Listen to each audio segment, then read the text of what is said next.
Rizky akan menceritakan kisah tentang pelajaran dari kisah Ashabul Kahfi.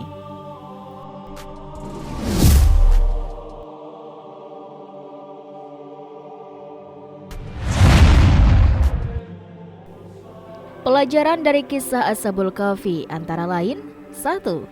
Pemuda lebih cepat menerima dakwah daripada yang lainnya. Allah Subhanahu wa taala berfirman mengisahkan Ashabul Kahfi. Kami kisahkan kepadamu Muhammad cerita ini dengan benar. Sesungguhnya mereka adalah pemuda-pemuda yang beriman kepada Rabb mereka, dan kami tambah pula untuk mereka petunjuk. Quran Surat Al-Kahfi ayat 13. Imam Ibnu Katsir rahimahumullah berkata, Allah menyebutkan bahwa mereka penghuni gua adalah para pemuda. Mereka adalah orang yang paling cepat menerima kebenaran, paling lurus dalam menempuh jalan dibandingkan para sepuh yang telah banyak salah dan jauh terjerumus dalam agama yang batil. Oleh karena itu, kebanyakan yang menerima dakwah Rasulullah SAW adalah para pemuda. Adapun para sepuh dari Quraisy pada umumnya tetap dalam agama nenek moyang dan tidak mau masuk Islam kecuali sedikit. Demikianlah Allah memberitahukan kepada kita tentang Ashabul Kahfi, bahwa mereka itu adalah anak-anak muda. Maka para dai harus memperbanyak cara dan pendekatan kepada para pemuda agar dakwah sampai kepada mereka. Para pemuda itu memiliki kekuatan, semangat, hati yang bening, dan memiliki sesuatu yang sangat diperlukan dalam dakwah. Para pemuda bisa dimotivasi dengan kisah-kisah, termasuk kisah agar para pemuda jauh dari maksiat, seperti kisah Nabi Yusuf alaihissalam. 2. Iman itu bertambah dan berkurang. Dalilnya adalah kami kisahkan kepadamu Muhammad cerita ini dengan benar. Sesungguhnya mereka adalah pemuda-pemuda yang beriman kepada Rabb mereka, dan kami tambah pula untuk mereka petunjuk. Quran Surat Al-Kahfi ayat 13. Dalil lainnya yang menunjukkan iman itu bisa bertambah adalah, dan orang-orang yang mau menerima petunjuk, Allah menambah petunjuk kepada mereka dan memberikan balasan ketakwaannya. Quran Surat Muhammad ayat 17.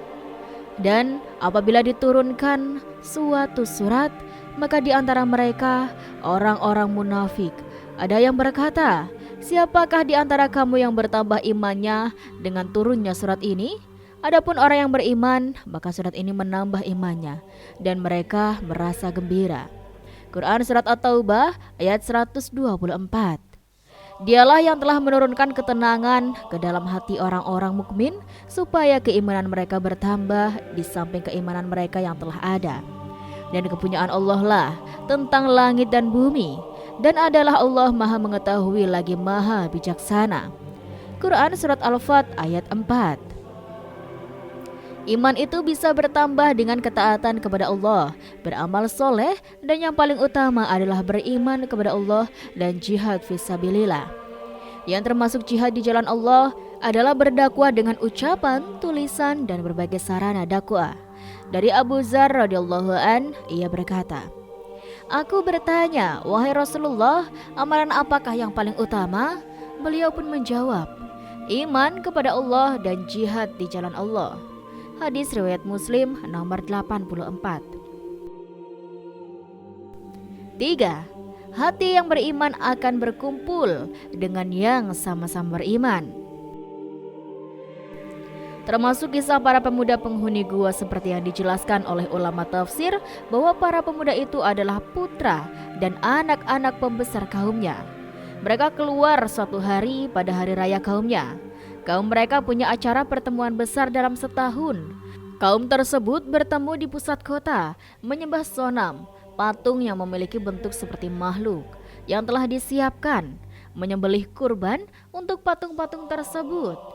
Kaum tersebut dipimpin oleh seorang raja yang kafir yang bengis, yaitu Dicyanus, yang memerintahkan manusia untuk melakukan kesyirikan dan mengajak kaumnya bersama-sama melakukan itu. Ketika para pemuda ini hendak bertemu dengan majelis mereka, para pemuda ini keluar bersama orang tua dan kaum mereka. Kemudian para pemuda ini melihat perbuatan kaumnya dengan mata kepala mereka sendiri. Para pemuda ini mengetahui perbuatan kaumnya, mulai dari sujud dan menyembelih kepada sonam. Padahal hal ini adalah ibadah hanya boleh ditunjukkan kepada Allah yang menciptakan langit dan bumi. Para pemuda ini berlepas diri dari kaumnya, berpisah dan duduk jauh dari mereka. Yang pertama kali duduk dan menjauh adalah satu dari pemuda tersebut. Ia duduk berteduh di bawah pohon. Lalu datang pemuda lain, terus berdatangan, dan akhirnya mereka berkumpul. Yang menyatukan mereka di bawah pohon adalah hati mereka yang beriman kepada Allah. Dari Aisyah radhiyallahu an, Rasulullah bersabda, arwah itu adalah bala tentara yang berlimpah dan bermacam-macam. Masing-masing ada kesesuaian dalam hal kebaikan dan keburukan. Yang sudah saling kenal atau cocok, maka akan menyatu. Yang tidak saling kenal atau tidak cocok, pasti akan berpisah. Hadis riwayat Bukhari dan Muslim. Imam Nawawi rahimahumullah mengatakan tentang hadis ini, orang baik akan cenderung berkumpul dengan orang baik. Orang jelek pun demikian akan berkumpul dengan orang jelek. Syarh Sahih Muslim. Masing-masing dari pemuda itu merahasiakan apa yang ada dalam hatinya karena takut kepada yang lainnya. Mereka tidak tahu bahwa mereka sama-sama beriman. Mereka kemudian saling mengungkapkan pendapat mereka. Mereka semua ternyata sama-sama sepakat untuk mengingkari perbuatan kaumnya. Mereka sama-sama meyakini bahwa Allah satu-satunya yang berhak disembah. Lalu mereka bersama-sama beribadah kepada Allah di suatu tempat. Keadaan para pemuda ini pun diketahui oleh kaumnya dan dilaporkan kepada raja mereka. Para pemuda ini pun dipanggil oleh raja dan ditanya. Lantas mereka mengungkapkan kebenaran yang mereka yakini di hadapan raja. Dalam ayat disebutkan, dan kami meneguhkan hati mereka di waktu mereka berdiri. Lalu mereka pun berkata, Rabb kami adalah Rabb seluruh langit dan bumi. Kami sekali-kali tidak menyeru Rabb selain Dia. Sesungguhnya kami, kalau demikian, telah mengucapkan perkataan yang amat jauh dari kebenaran. Quran Surat Al-Kahfi ayat 14. Pelajaran yang dapat diambil adalah para da'i harus menjalin hubungannya baik dengan sesama da'i, saling tolong-menolong dalam kebaikan. 4. Harus berani membela kebenaran dan mengungkapkannya. Setelah pemuda ini dalam kisah ini saling kenal dan saling mengetahui rahasia masing-masing dan menjadi jelas bahwa akidah mereka itu satu, tujuan mereka satu, dan dakwah mereka satu, maka mereka membangun tempat ibadah untuk beribadah kepada Allah. Mereka pun mengajak rajanya ketika berdialog untuk beribadah kepada Allah. Namun, dakwah para pemuda itu ditolak bahkan mendapatkan ancaman. Keterus-terangan pemuda ini dalam menyatakan diri mereka beriman dan mendakwahkannya patut dicontoh sobat. Dari sini kita dapat diambil pelajaran, para dai harus berterus terang dalam menyampaikan kebenaran, mengumumkan dakwah mereka di hadapan para penguasa sombong dan zalim, agar mental mereka terhinakan.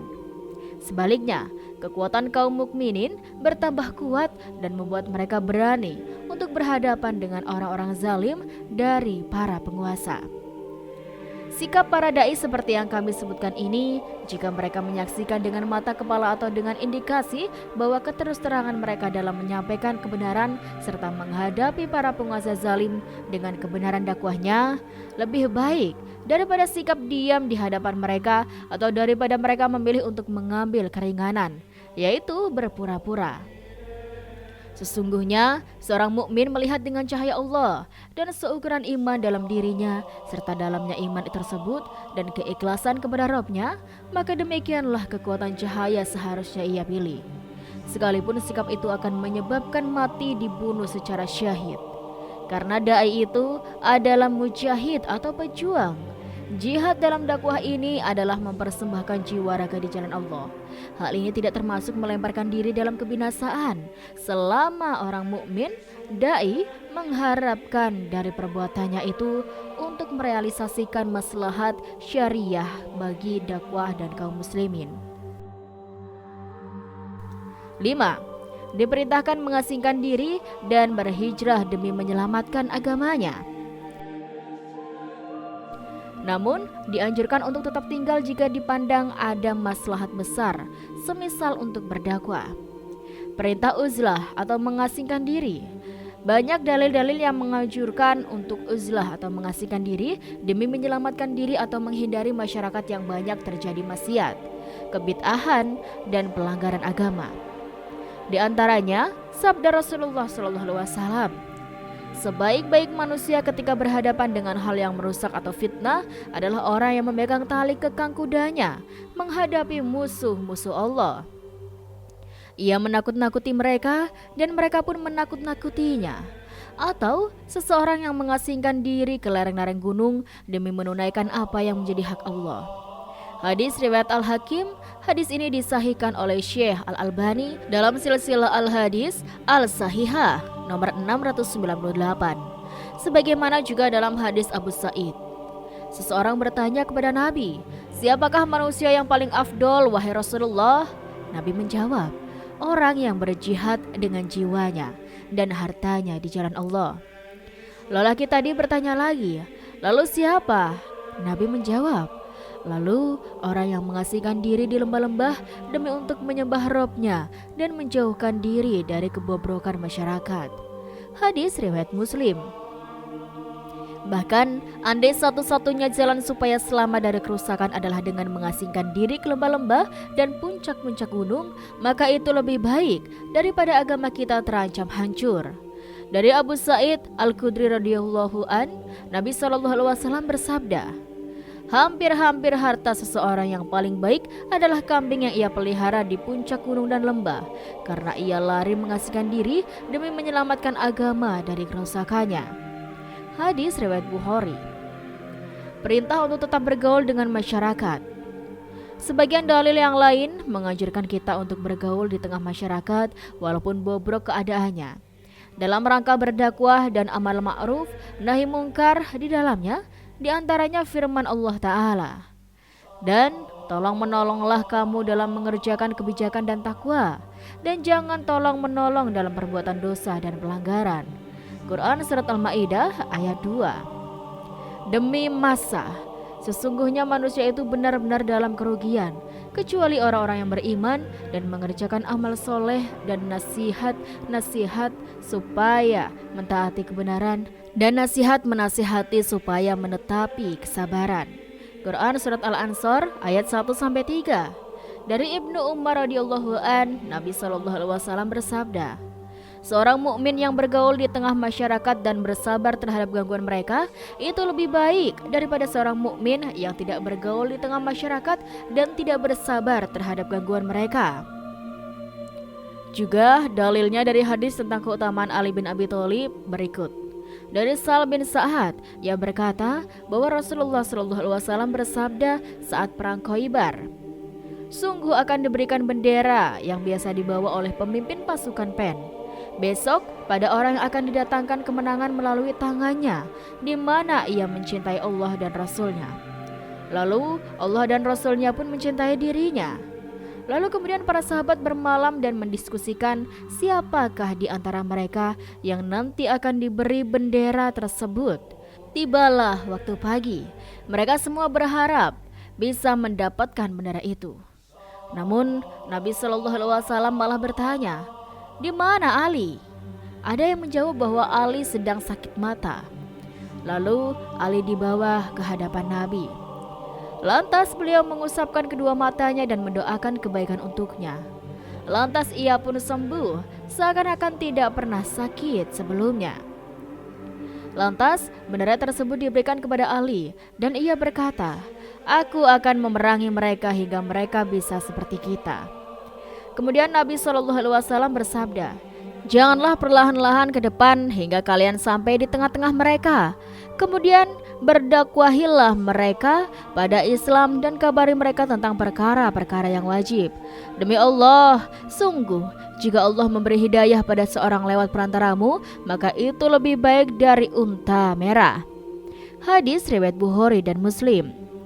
Dalam sebuah nasihat berharga Nabi SAW kepada Abu Dzar disebutkan, Bertakwalah kepada Allah di mana saja engkau berada. Ikutilah kejelekan dengan kebaikan, niscaya Ia akan menghapus kejelekan tersebut, dan berakhlaklah dengan manusia dengan akhlak yang baik. Memilih mengasingkan diri atau tetap bergaul? Pendapat yang paling tepat dalam hal ini seperti dinyatakan oleh Ibnu Hajar Al-Asqalani rahimahullah, siapa yang mampu untuk bergaul dengan masyarakat dengan tetap melakukan pengingkaran pada kemungkaran, maka wajib baginya untuk bergaul. Bisa jadi berlaku hukum baginya fardu ain atau fardu kifayah, sesuai dengan keadaan dan kemampuan. Ini juga berlaku bagi yang yakin dapat selamat dengan ia tetap melakukan amar ma'ruf nahi mungkar. Namun, jika terjadi kerusakan menimpa dirinya, maka baiknya ia melakukan uzlah atau mengasingkan diri agar tidak terjatuh dalam keharaman. Dan ingat, kerusakan itu bukan hanya menimpa mereka yang maksiat, namun bisa menimpa secara umum, sebagaimana firman Allah Ta'ala. Dan peliharalah dirimu daripada siksaan yang tidak khusus menimpa orang-orang yang zalim saja di antara kamu. Quran Surat An-Nahl ayat 25. Penjelasan tersebut bukan berarti kita tidak boleh bergaul ya sobat, namun bergaul yang tepat adalah sesuai hajat atau kebutuhan. Ibnu Qayyim rahimahullah berkata, banyak bergaul itu dapat mendatangkan kerugian di dunia dan di akhirat. Selaku hamba, seharusnya bergaul sesuai kadar hajat mereka. Adapun bergaul ada beberapa bentuk menurut Ibnu Qayyim rahimahullah, yaitu 1. Bergaul seperti orang yang membutuhkan makanan, terus dibutuhkan setiap waktu. Contoh adalah bergaul dengan para ulama. 2. Bergaul seperti orang yang membutuhkan obat, dibutuhkan ketika sakit saja. Contohnya adalah bentuk muamalat, kerjasama, berdiskusi, atau berobat saat sakit. 3. Bergaul yang malah mendapatkan penyakit. Misalnya, ada penyakit yang tidak dapat diobati, ada yang kena penyakit bentuk lapar, ada yang kena penyakit panas sehingga tak bisa berbicara. 4. Bergaul yang malah mendapatkan racun. Contohnya adalah bergaul dengan ahli bid'ah dan orang sesat, serta orang yang menyesatkan yang lain dari jalan Allah, yang menjadikan sunnah itu bid'ah atau bid'ah itu menjadi sunnah, menjadikan perbuatan baik sebagai pemungkaran dan sebaliknya. Orang berilmu itu memberikan manfaat pada orang lain. Jika memang bisa memberikan manfaat pada orang lain seperti orang berilmu, maka ia bergaul karena maksud baik tersebut. Dari Ibnu Umar rahimahullah, Nabi SAW bersabda, seorang mukmin yang bergaul di tengah masyarakat dan bersabar terhadap gangguan mereka itu lebih baik daripada seorang mukmin yang tidak bergaul di tengah masyarakat dan tidak bersabar terhadap gangguan mereka. Hadis riwayat Tirmizi. Orang yang beriman itu bergaul untuk menambah ilmu, memilih untuk diam agar selamat dari dosa, berbicara untuk mendapat pemahaman, dan menyendiri agar mendapat keberuntungan. Keadaan tiap orang dalam bergaul ada dua sobat. Yang pertama, yang bisa memberikan manfaat ukhrawi dan duniawi. Silakan ia bergaul karena sebaik-baiknya manusia adalah yang memberi manfaat pada orang lain. Yang kedua, yang tidak bisa memberikan manfaat ukhrawi dan duniawi. Hendaklah ia bergaul dengan temannya sifatnya bisa memberikan kebaikan, ibaratnya seperti membutuhkan makanan yang jadi kebutuhan darurat, atau membutuhkan obat yang diperlukan jika ada hajat. Itulah sobat kisah yang bisa Rizky sampaikan. Semoga kisah ini bermanfaat dan bisa menjadi pembelajaran bagi kita semuanya. Sekian dari Rizky, terima kasih sudah menonton. Wassalamualaikum warahmatullahi wabarakatuh.